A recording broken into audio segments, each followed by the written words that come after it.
오늘 우리에게 주시는 하나님의 말씀은 로마서 4장 13절로부터 25절까지의 말씀입니다. 로마서 4장 13절로부터 마지막 25절까지의 말씀입니다.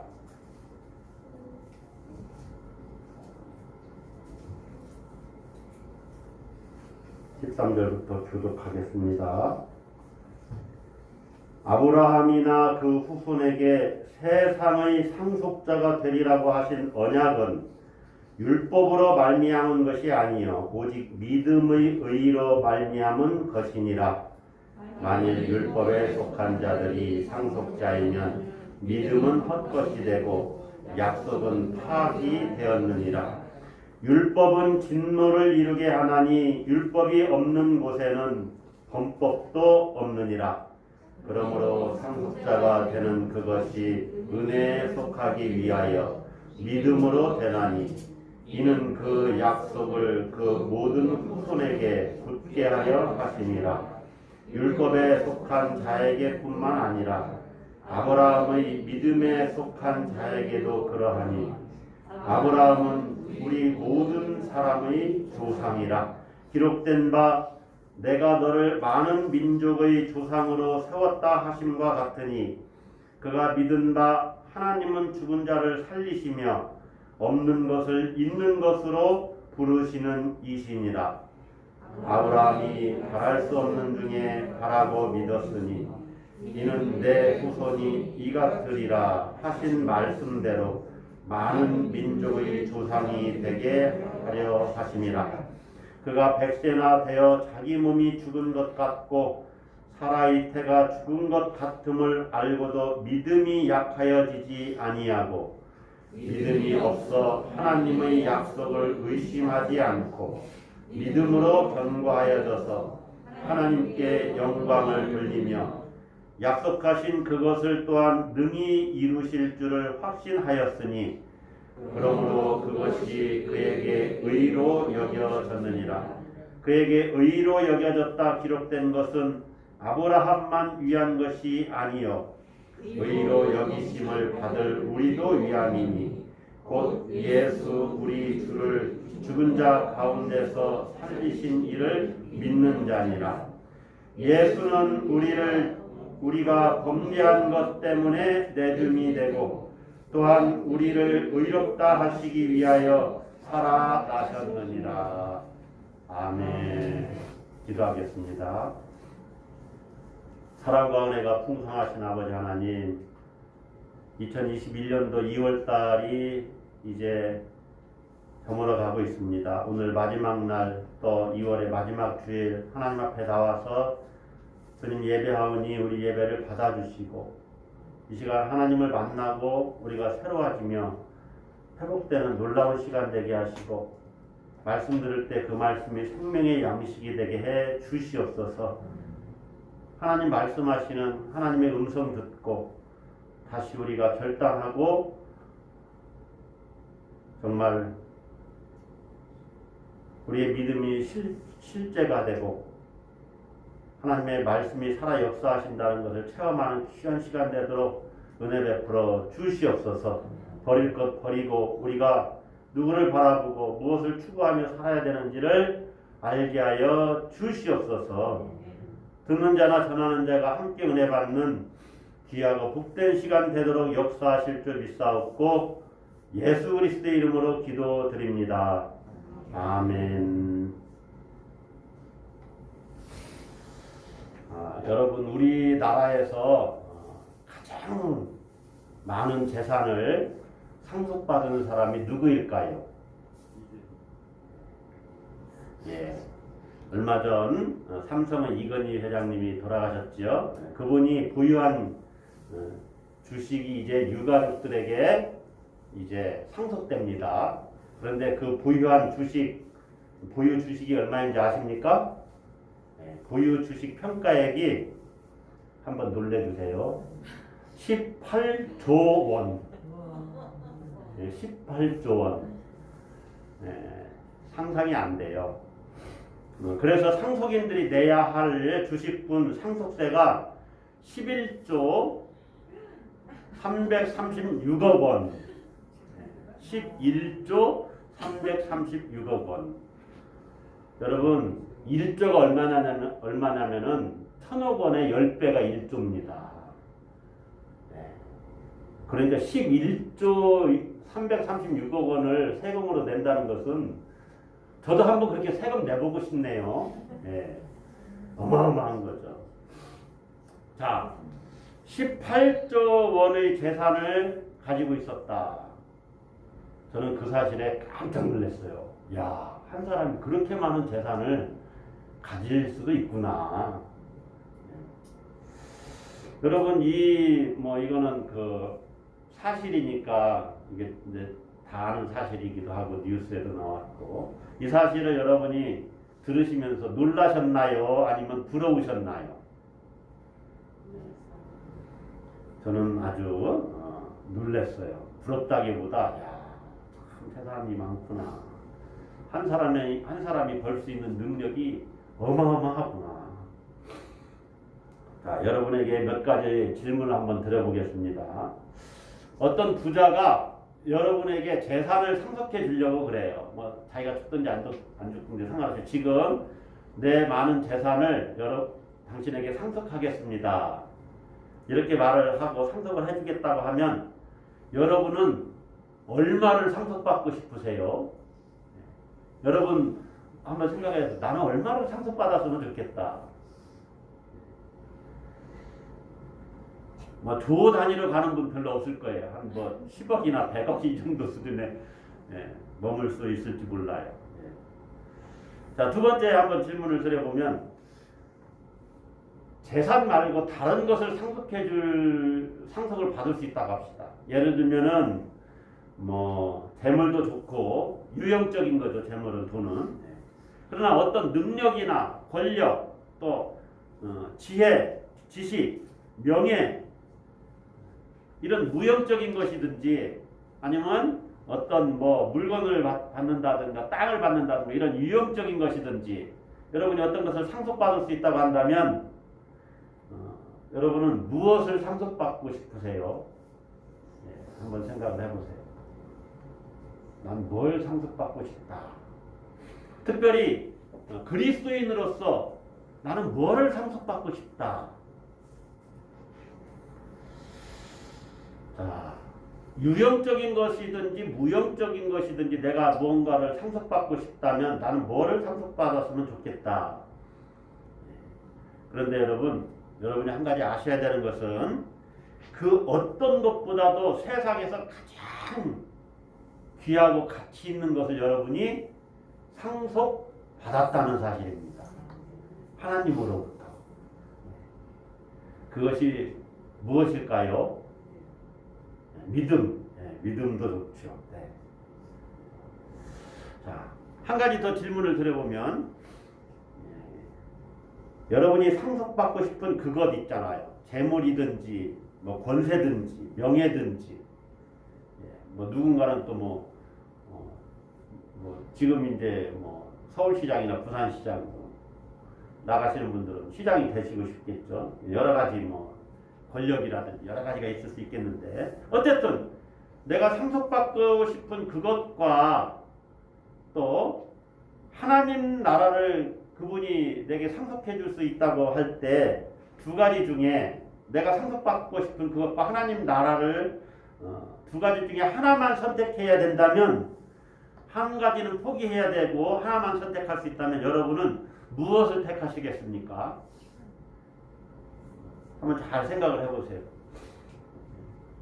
지난 한 주간도 사시면서 여러분이 어디에 마음을 쏟고 살았는지 한번 생각을 해보세요.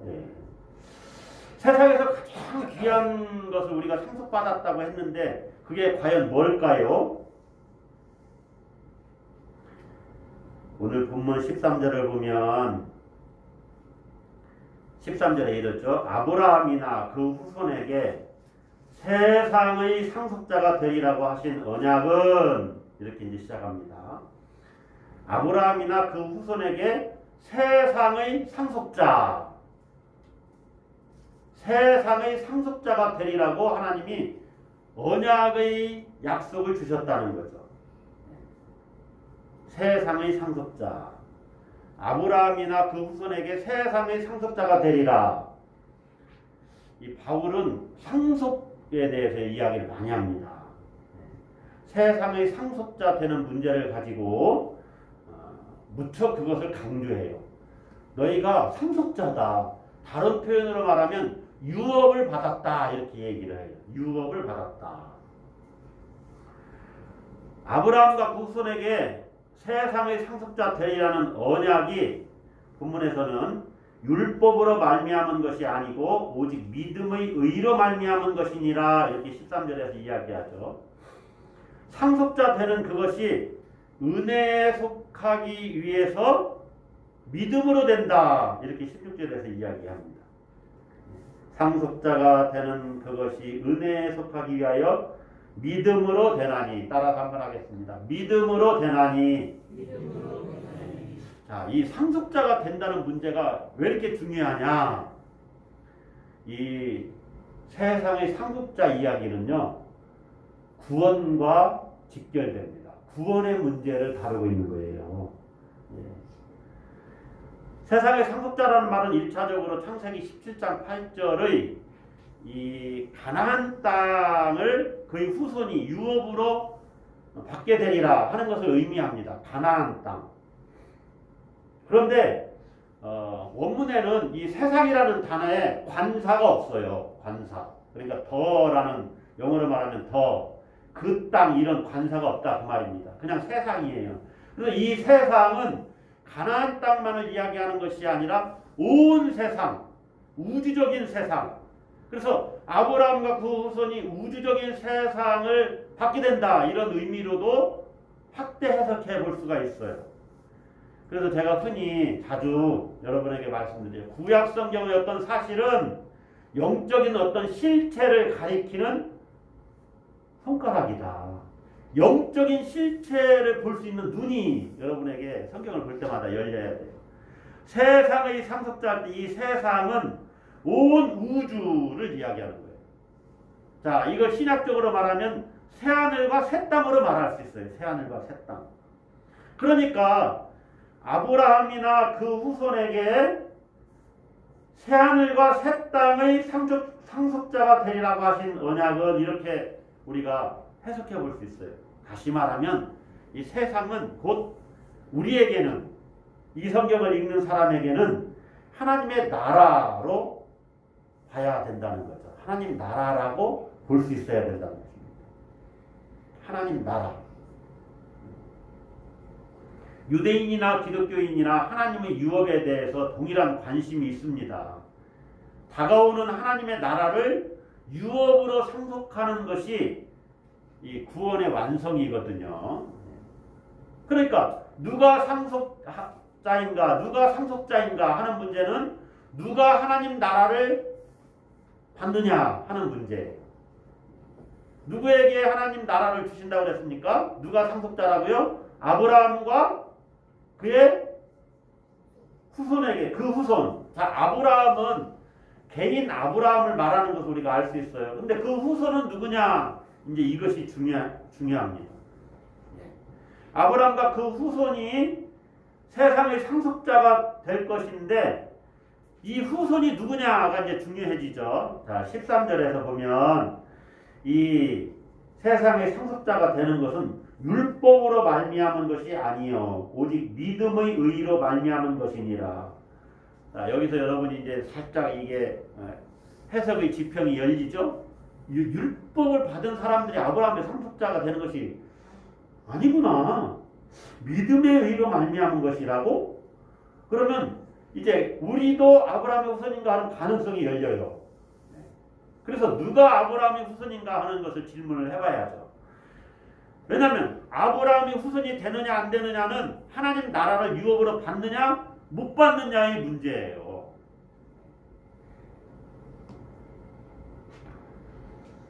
가끔 제가 새롭게 하소서를 지나간 것들을 이렇게 유튜브를 통해서 이렇게 볼 때가 있어요. 예. 그 가수 엄정화 씨, 엄정화 씨가 2003년부터 예수님을 믿기 시작했는데 자기는 천국이 믿어지질 않더라는 거예요. 하나님을 믿는데도. 이 엄정화 씨는 특별히 예수를 영접하게 됐어요.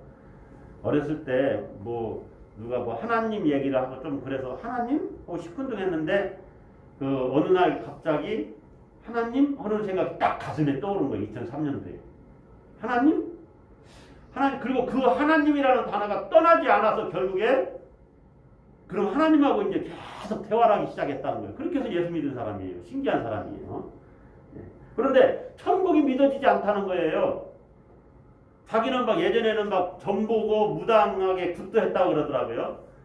그래서 자기는 귀신의 존재는 믿는데 하나님 나라 천국은 잘 믿어지지. 천국이 있나? 뭐 이렇게 믿어지지 않더라는. 그런데 어느 날 잠자는데 꿈인가? 예, 제가 정확히 기억이 안 나는데 그 질문이 하나 딱 들었는데 너 귀신이 어디 있어? 누가 물어보더래요. 하나님 물어보셨겠죠. 마음속에.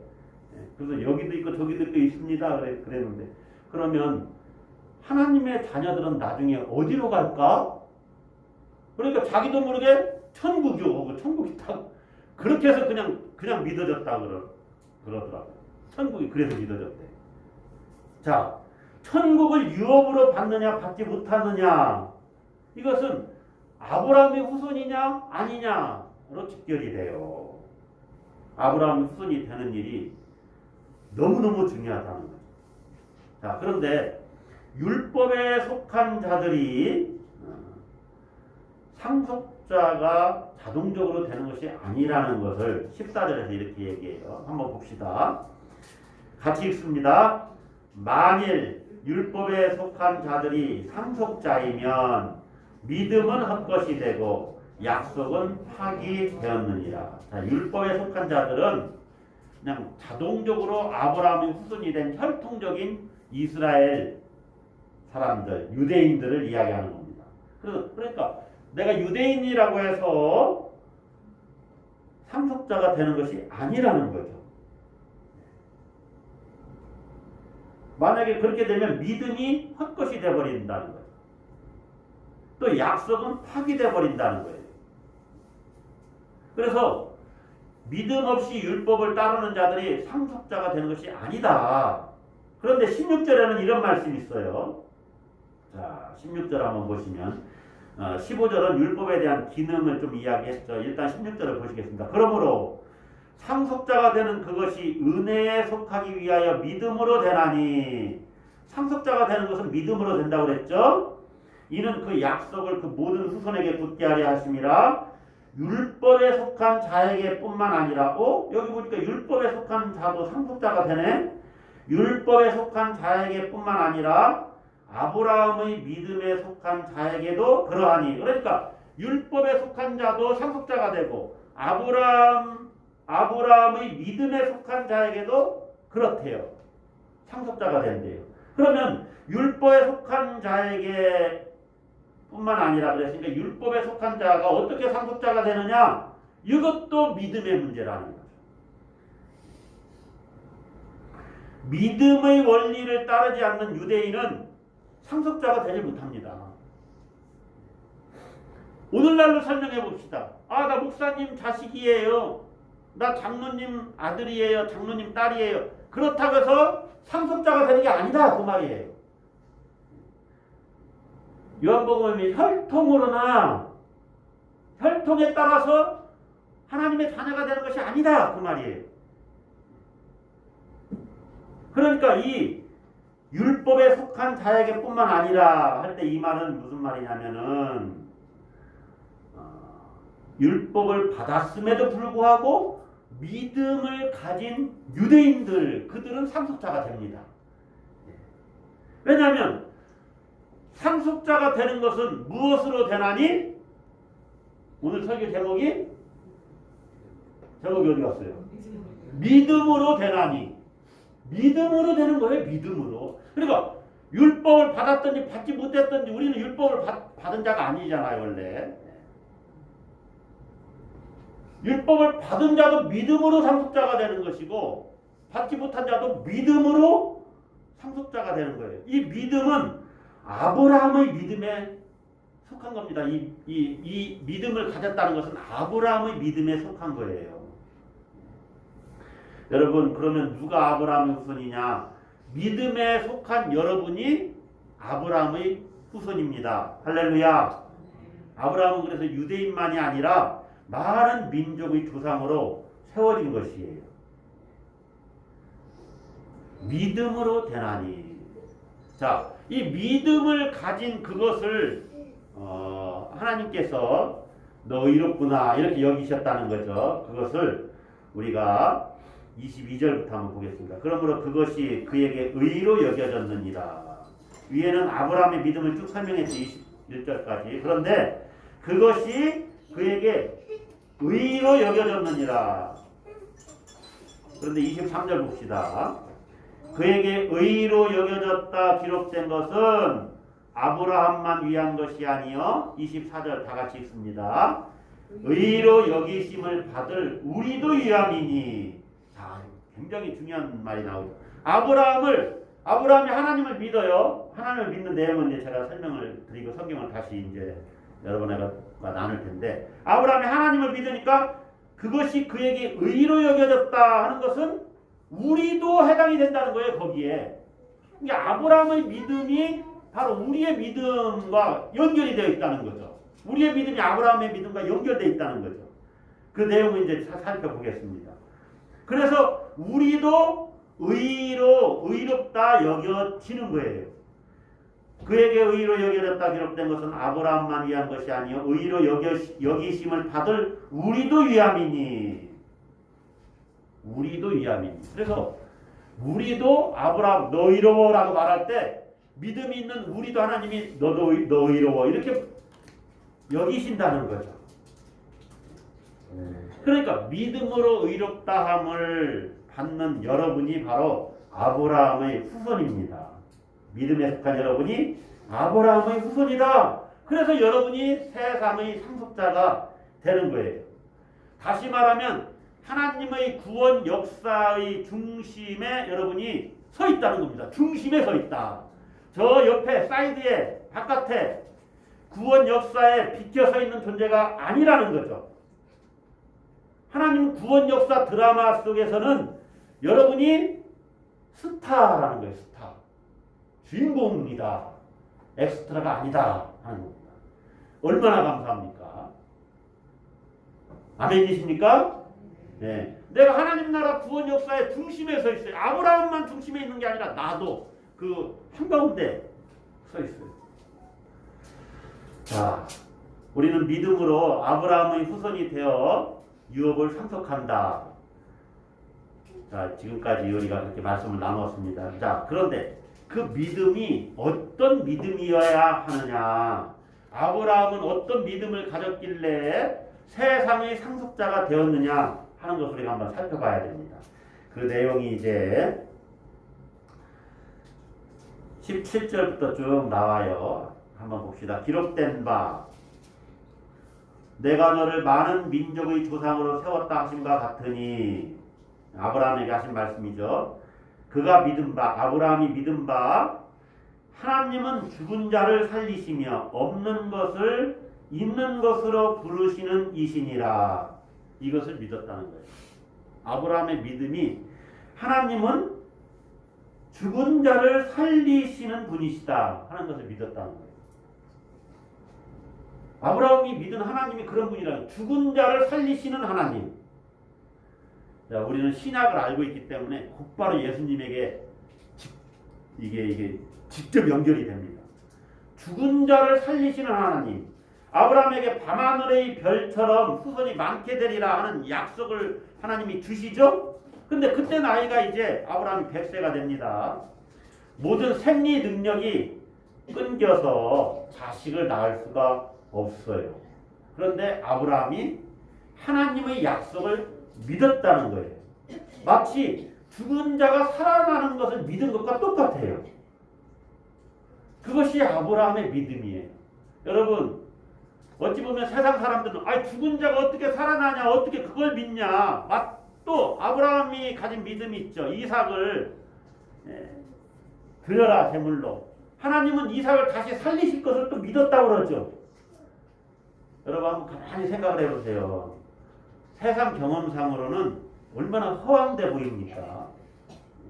가끔 그리스도인들, 기독교인들도 허황된 믿음을 갖긴 합니다. 어떤 믿음입니까? 로또를 구입해놓고 이거 대박이 날 거야. 난 그걸 믿어. 물론 어떻게 해서 뭐 2등도 되고 3등도 되고 1등도 될 수도 있을지 몰라요. 그러나 그것이 믿음의 결과는 아닙니다. 그냥 확률에 따른 것뿐이죠. 그러니까 그거는 참된 믿음이 아니에요. 허황된 거죠. 아브라함이 믿은 것은요, 너 자녀가 하늘의 별처럼 바다의 모래처럼 많아질 것이다. 그 사실보다 더 중요한 게 있어요. 그 사실 자체가 아니라 하나님이 약속하셨다는 거예요. 그러니까 하나님의 약속을 믿은 거예요. 무엇을 믿었어요? 하나님의 약속을 믿었어요. 하나님은 죽은 자를 살릴 수 있는 유일하신 분이다. 이 사실은 생명의 근원이 하나님께 있다 라고 믿은 겁니다. 생명의 근원이 하나님께 있다. 그래서 그 믿음이 중요합니다. 자, 이 믿음이 어떻게 연결되는지 한 번 더 아브라함의 믿음을 살펴보고, 아브라함이 또 믿은 게 뭐라고 그랬어요? 없는 것을 있는 것으로 부르시는 이시니라. 아무것도 없는데 뭐가 생겼어요. 이 세상에서는요, 아무것도 없는데 뭐가 생길 수 있는 것이 없습니다. 인간 사회에서는 없어요. 인간 사회에서는 있는 것을 바꿔서 있게 하는 거예요. 그러니까 변형의 그 과학적인 어떤 것을 통해서라도 변형시키는 거예요. 변형시키는 거예요. 없는 것으로부터의 창조는 하나님만이 하시는 겁니다.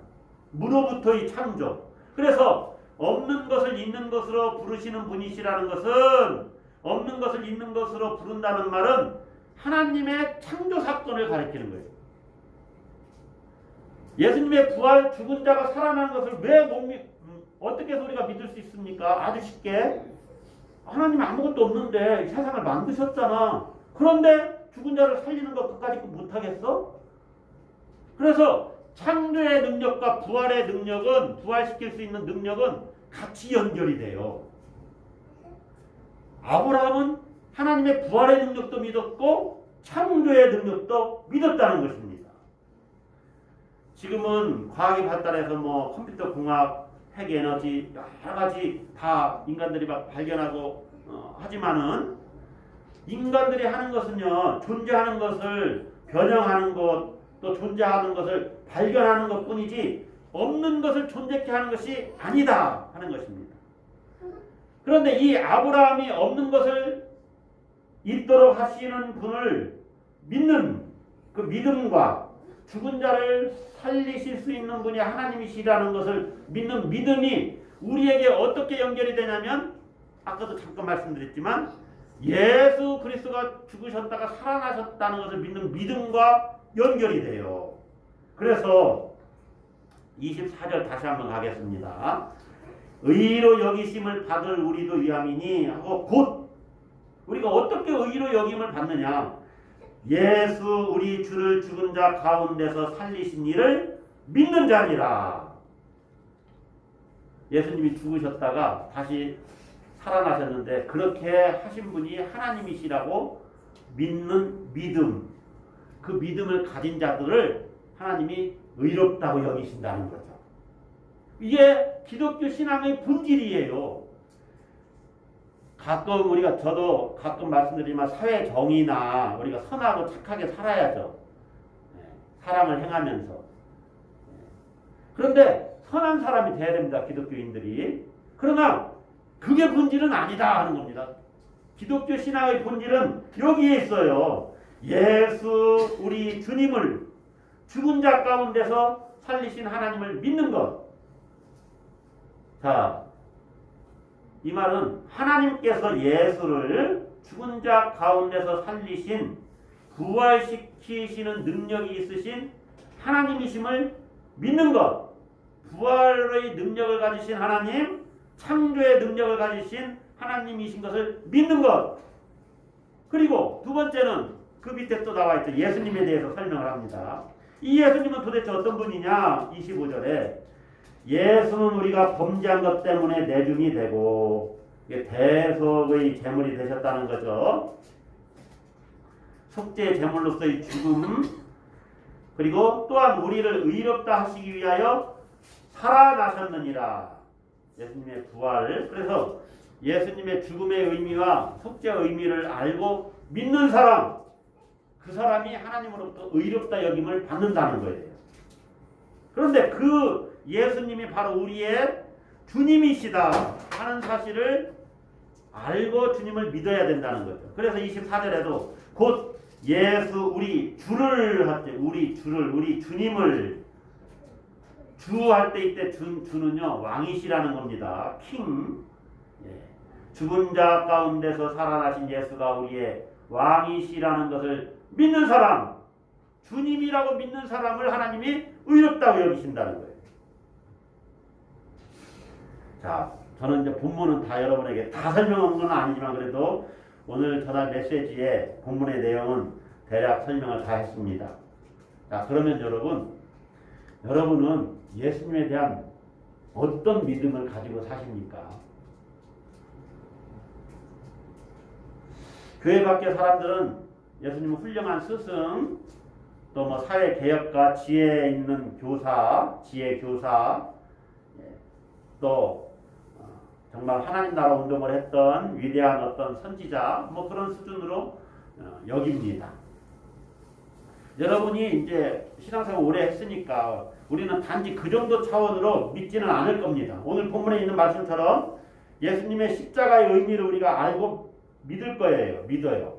또 예수님 부활했다는 사실도 모두 믿을 겁니다. 예수님 우리 죄를 대신해서 십자가를 지신 분이시구나. 또 그래서 또 부활하신 분이시구나. 실제로 그런 사실을 믿을 거예요. 그런데요, 여러분 믿음의 차원이 다 다르잖아요. 이런 말씀을 듣고도 어째서 내 마음이 그 말씀에 이렇게 딱 이렇게 천착되지 못하고 왜 이렇게 남 얘기하는 것 같을까? 강 건너 불처럼 느껴질까? 이런 분들이 계십니까? 문제는 그런 분들이 문제라는 거죠. 지금 먹고 살기도 바쁜데 십자가가 나와 무슨 상관이 있느냐? 나중에 죽어서 천국이나 가면 되지. 그렇게 여겨지십니까? 이 세상 살기도 바쁘고 이 세상 버텨내기도 힘든데 코로나19 시대. 자, 예수님을 믿는 그 내 믿음이 내 삶과 무슨 상관이 있는가? 또 어떤 사람은 이 세상에서 재미있게 사는 것도 바쁜 마당에 십자가는 무슨 십자가, 부활은 무슨 부활이냐?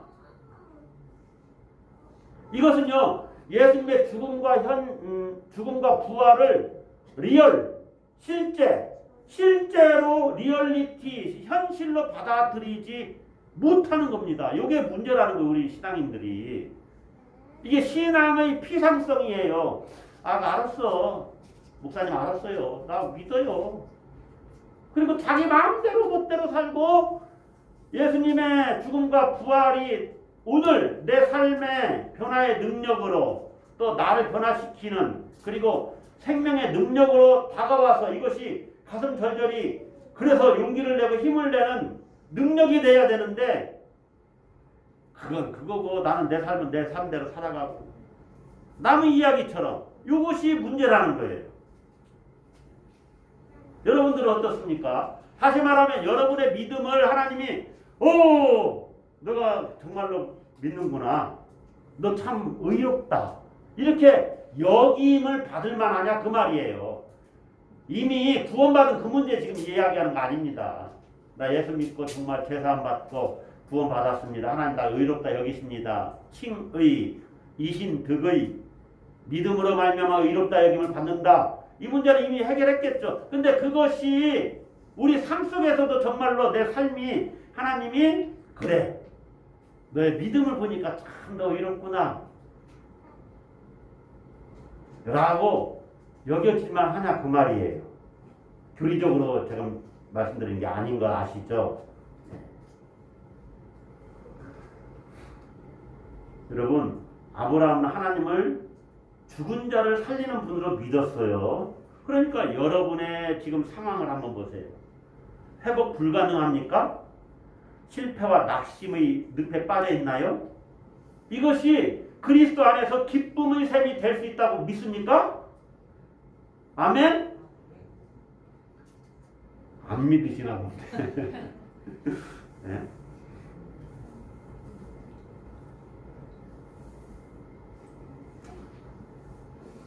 제가 한 가지 말씀드리면 지난주에 제가 돌아가신 성철 스님 있지요. 저는 그분의 일생을 잘 몰라요. 예전에 이제 뭐 그분이 1993년도인가 돌아가셨던데 그래서 한번 유튜브에서 이렇게 나왔기 가끔 이제 그런 게 뜨잖아요. 네, 제가 뭐 죽음 이런 것도 좀 보고 설교도 듣고 하다 보니까 그분의 죽음 이렇게 뜨더라고요. 그래서 그분 일대기를 좀 길게 봤어요. 우리 집사람은 뭘 그 스님 중 이야기를 그걸 성철 그런 걸 보고 있냐고 하던데 저는요 그런 거 보면 하나님이 내게 말씀하시는 바를 듣도록 하거든요. 다른 제가 그분의 사상은 뭐 불교인이니까 제가 뭐 동조하진 않지만은 제가 도전받은 건 있어요. 그분은 약 8년간 꼼짝 안 하고 누워서 자지 않고 좌불 그 도를 깨닫게 앉아서 그리고 10년 동안 무건 수행을 했다는 거예요. 침묵하면서 말을 하지 않고. 그리고 얼마나 열심히 도닦기 위해서 노력을 했는지 몰라요.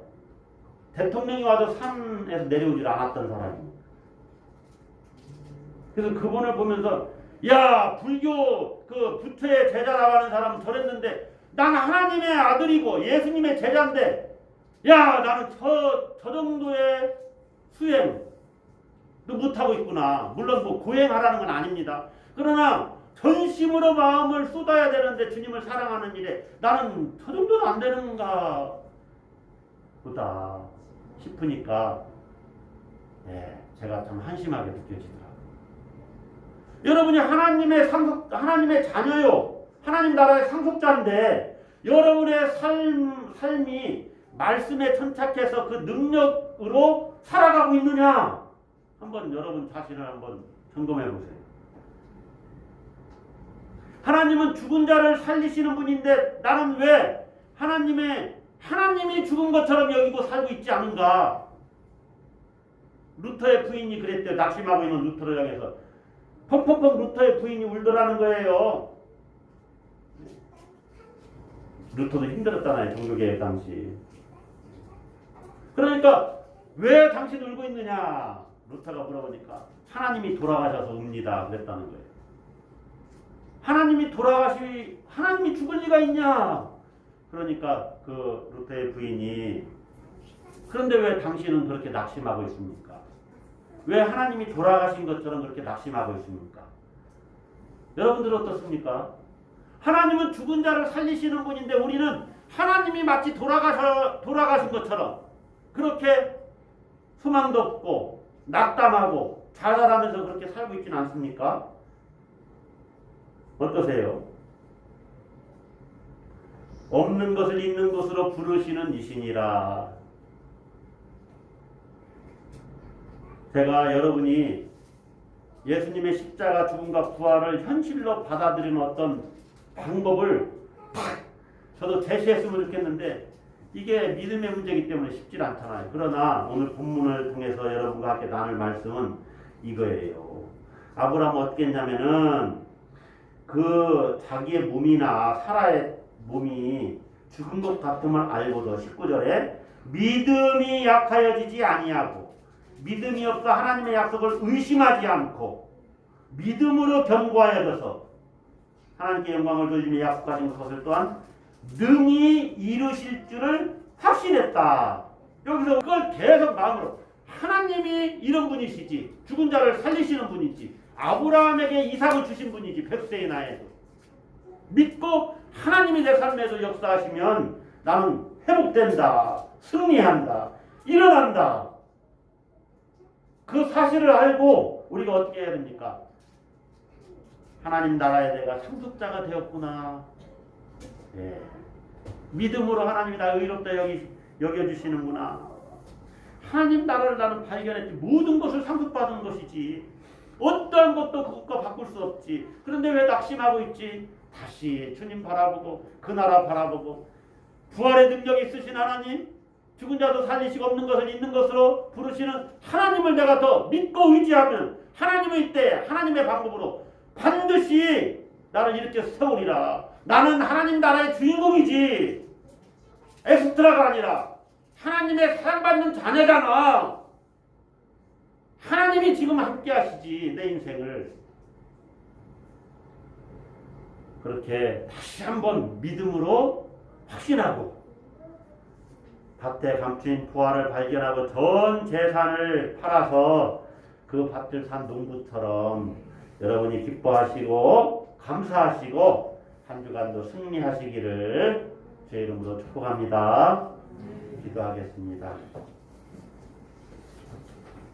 사랑과 은혜가 풍성하신 아버지 하나님, 정말로 영원히 멸망받을 수밖에 없었던 우리들을 예수님을 보내주셔서 우리 죄 속해주시고 하나님 자녀 삼아주시고 무엇보다 진리를 알게 하시니 참으로 감사를 드립니다.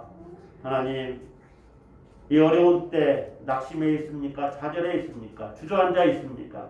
주여, 다시 주님 바라보고 주님이 함께 하시고 말씀하시고 주님이 역사하시면 반드시 일어나고 정말 닫힌 태문이 열리는 기적과 같은 일들이 내 삶에서도 일어난다는 사실을 믿고 용기 내어 주님을 더 의지하고 신뢰하는 우리 모두가 되게 하여 주시옵소서.